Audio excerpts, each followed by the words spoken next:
Okay बेटा, हम लोग पहुंचे बिल्स ऑफ एक्सचेंज चैप्टर पे, accounting for bills of exchange. और अभी जो मैं क्वेश्चन करा रहा हूँ ये आप लोग सम्स वाले पेजेस में लिखोगे। ये हमारा टीएस गरेवाल का क्वेश्चन नंबर 31 है। यहाँ पे लिखा हुआ है, पहले क्वेश्चन पढ़ते हैं आराम से, बहुत लेंथी क्वेश्चन है। यहाँ पे लिखा है Mahak sold goods for rupees 24,000 to Shaili on 31 July 2017। बस महक शैली 24,000।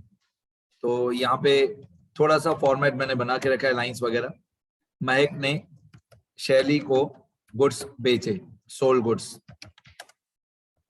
महक सोल्ड गुड्स टू शैली फॉर 24,000 31 जुलाई 2017।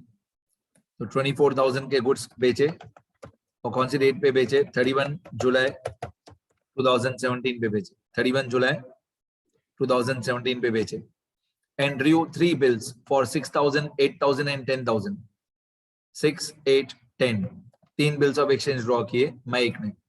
तो एक बिल रिसीवेबल 1, एक बिल रिसीवेबल 1 ये 6,000 रुपीज का है।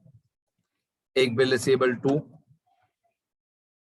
एक बिल रिसीवेबल 1 ये 6,000 रुपीज का है। एक बिल रिसीवेबल 2 ये 8,000 रुपीज का है। और एक बिल रिसीवेबल 3 ये 10,000 रुपीज का है। 6, 8, 10। अब आप इन सबको प्लस करके देखो, 6 और 8 और 10, 6 और 8 हुआ 14, 14 और 10 हुआ 24। तो जो 24,000 के गुड्स बेचे थे महक ने, मतलब आप इस पूरे क्वेश्चन में हम ऐसा अज्यूम करेंगे कि हम महक है, हम ऐसा अज्यूम करेंगे कि हम लोग महक हैं। तो हम लोगों ने गुड्स सेल किए 24,000 के, उसके बदले में हमने 3 बिल ड्रॉ किए 6 और 8 और 10,000 के। तो 6 और 8 और 10 24,000 होता है। तो 24,000 रुपीज के हमने 3 बिल टोटल ड्रॉ किए। आगे फिर इनका पीरियड दिया हुआ है, payable after 2 months, 3 months and 4 months respectively. तो 2, 3, 4 ये पीरियड ऑफ बिल है।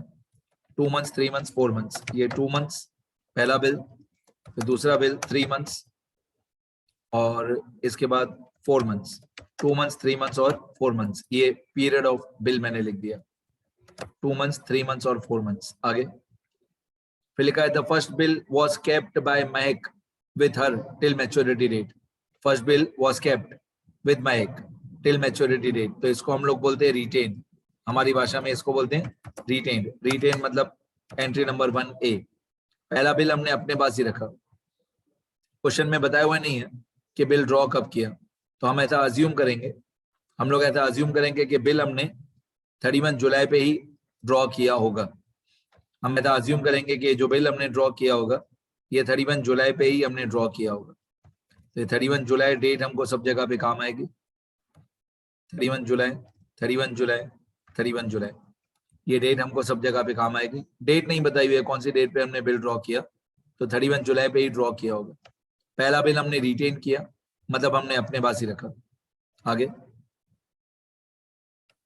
The first bill was kept by Kanak with her till maturity date.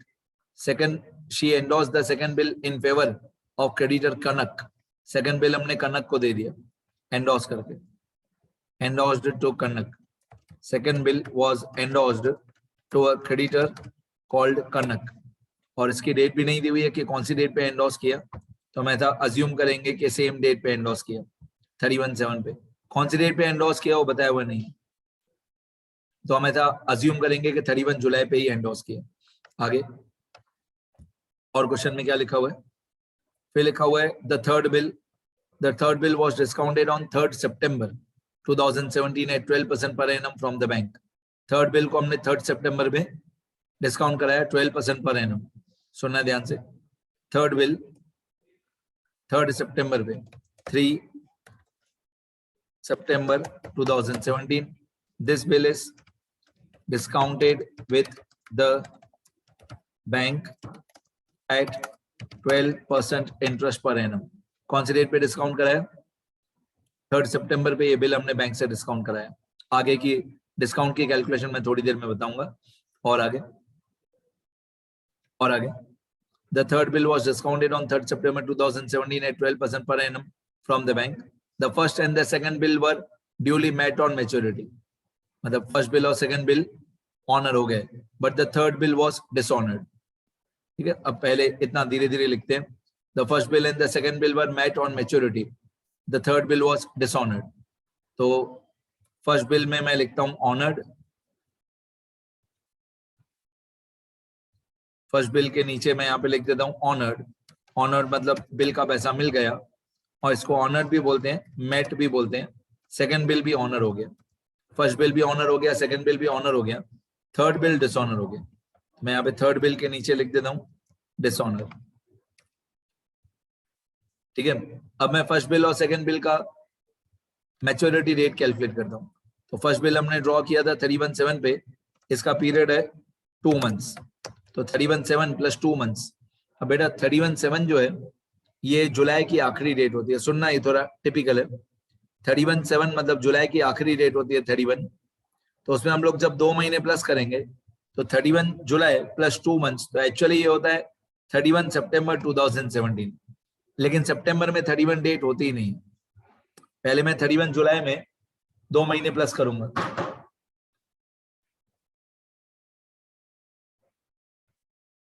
तो अगर मैं 31/7 में 2 महीने प्लस करता हूं तो एक्चुअली 31 सितंबर आएगा. लेकिन सितंबर महीने में 31 डेट होती ही नहीं है. तो मैं सितंबर महीने की आखिरी डेट लिखूंगा. सितंबर महीने की आखिरी डेट होती है 30 सितंबर. तो पहले मैंने 31 जुलाई में 2 महीने प्लस किए. 31 जुलाई में 2 महीने प्लस करते हैं तो 30 सितंबर आता है. वैसे आता 31 सितंबर है, और सितंबर में 31 डेट होती ही नहीं है. तो हम सितंबर की लास्ट डेट लिखेंगे 30 सितंबर plus 3 days of grace, plus 3 days of grace. तो 30 सितंबर plus 3 days of grace is equal to 3 October 2017. तो पहले बिल की जो मैच्योरिटी डेट होगी वो 3 अक्टूबर 2017 होगी. इस दिन पे हमारा बिल जो है वो ऑनर हो गया. ठीक है. फर्स्ट बिल की मैच्योरिटी डेट क्या होगी? 3 अक्टूबर. इस दिन पे हमारा बिल ऑनर हो गया. अब सेकंड जो बिल है, सेकंड बिल का पीरियड है 3 मंथ्स. तो मैं यहाँ पे 31 जुलाई में 3 मंथ्स प्लस करूंगा. 31 जुलाई प्लस 3 मंथ्स. तो 31/7 plus 3 months equal to 31/10 equal to 31/10 2017. अच्छा, अक्टूबर में 31 डेट होती है? हाँ होती है. अक्टूबर में 31 डेट होती है. तो 31/7 plus 3 months 31 October plus 3 days of grace plus 3 days of grace. तो ये आएगा 3 नवंबर 2017. 3 नवंबर 2017. अब जो थर्ड बिल है वो थर्ड बिल हमने ड्रॉ किया था 31/7 पे, इसका पीरियड है 4 मंथ्स. तो मैं पहले 4 मंथ्स प्लस करूंगा, plus 4 months. 31/7 plus 4 months is 31/11 2017. लेकिन 11th मंथ में मतलब नवंबर में 31 डेज होते ही नहीं. पहले 31/7 प्लस 4 मंथ्स तो 31/11. लेकिन नवंबर में 31 डेज होते ही नहीं है, तो हम लोग लिखेंगे 30 नवंबर, क्योंकि नवंबर में 31 डेज होते ही नहीं है. तो 30 November plus 3 days of grace plus 3 days of grace. तो ये हो जाएगा 3 दिसंबर 2017. ये तीनों बिल्स की हमारी मैच्योरिटी डेट आ गई 3 दिसंबर 2017. पहले वाले का 3 अक्टूबर, फिर 3 नवंबर, फिर 3 दिसंबर. ये तीनों बिल्स का मैच्योरिटी डेट आ गया. ठीक है. अब मैं यहाँ पे आपको बिल का डिस्काउंट निकालने बताता हूँ कि जो हमारा बिल रिसीवेबल है इसका डिस्काउंट कैसे निकालेंगे. बिल रिसीवेबल का डिस्काउंट निकालते हैं ये डेट से लेकर, जो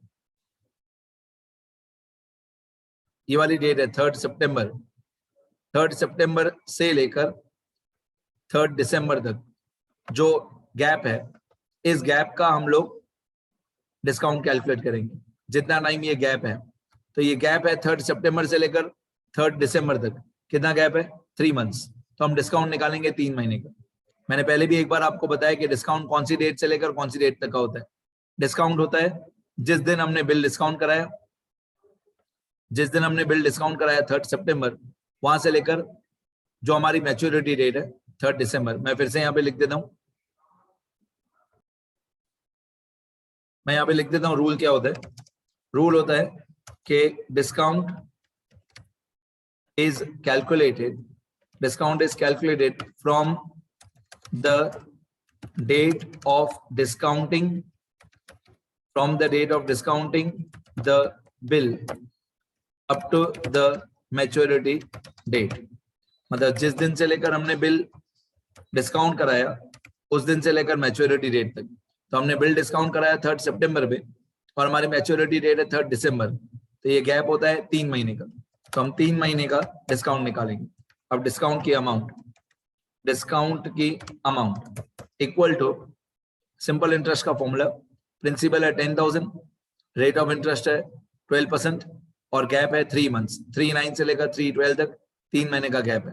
तो मैं कैलकुलेशन करता हूँ, 10,000 का हमारा bill multiply by 12/100 multiply by 3/12, ये हमारे डिस्काउंट के कैलकुलेशन।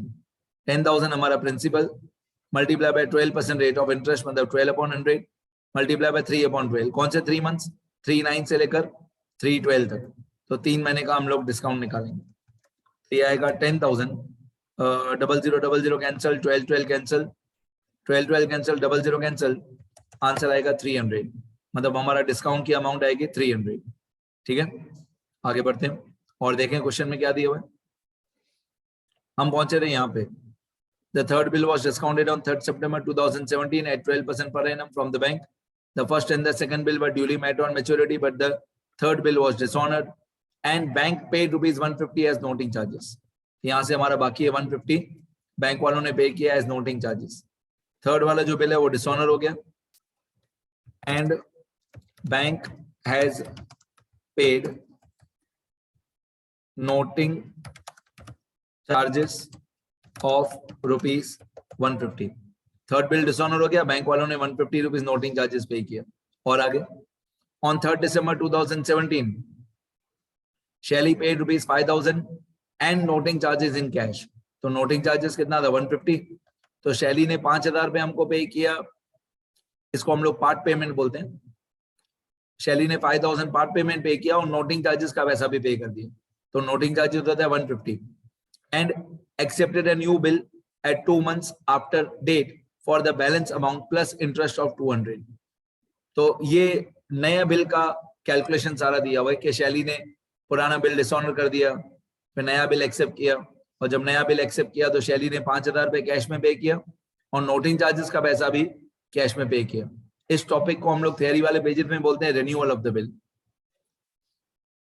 इस टॉपिक को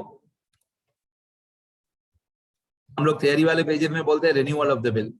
तो रिन्यूअल ऑफ द बिल जो होता है उसमें 4 स्टेप्स होते हैं, मैं लिख के बताता हूँ, आगे सुनना ध्यान से। शैली ने क्या क्या किया, मैं यहाँ पे रिन्यूअल ऑफ द बिल के 4 स्टेप्स आपको लिख के देता हूँ।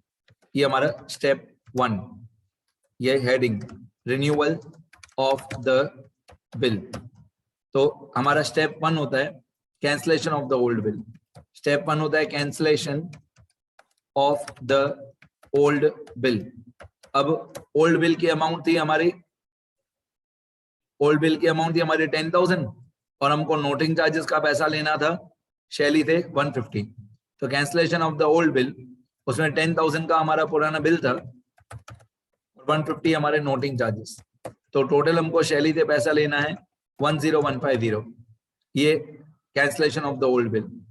फिर स्टेप 2 होता है पार्ट पेमेंट, मतलब शैली ने हमको कितना पैसा दे दिया। तो शैली ने हमको पैसा दिया 5,000 रुपए और क्वेश्चन में लिखा हुआ है कि शैली ने हमको नोटिंग चार्जेस का पैसा भी दे दिया, तो 5,000 रुपए भी क्वेश्चन में दिया हुआ है और नोटिंग चार्जेस का पैसा भी शैली ने हमको दे दिया, तो शैली ने हमको पे किया 5150, इसको बोलते हैं पार्ट पेमेंट। फिर इसके बाद आता है स्टेप 3। स्टेप 3 को हम लोग बोलते हैं चार्जिंग इंटरेस्ट।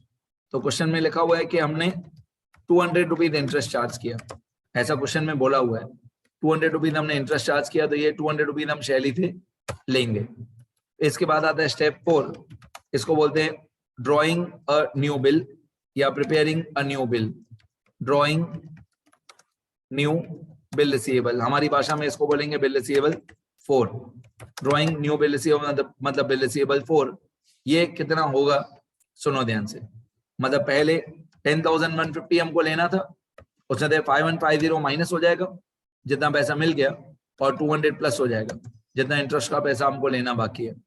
तो हमको पैसा लेना है बाकी 50,200 अभी भी हमको और भी पैसा लेना बाकी है। बेटा ये वीडियो लेक्चर यहीं पे एंड हो जाएगा, मैं नया वीडियो यहीं से इसी स्क्रीन से शुरू करूंगा, ठीक है। ज्वाइन करना फिर से वीडियो, ये हमारा नया बिल बनेगा 50,200 रुपीज का, ठीक है। इसके 4 स्टेप्स होंगे, 4 स्टेप्स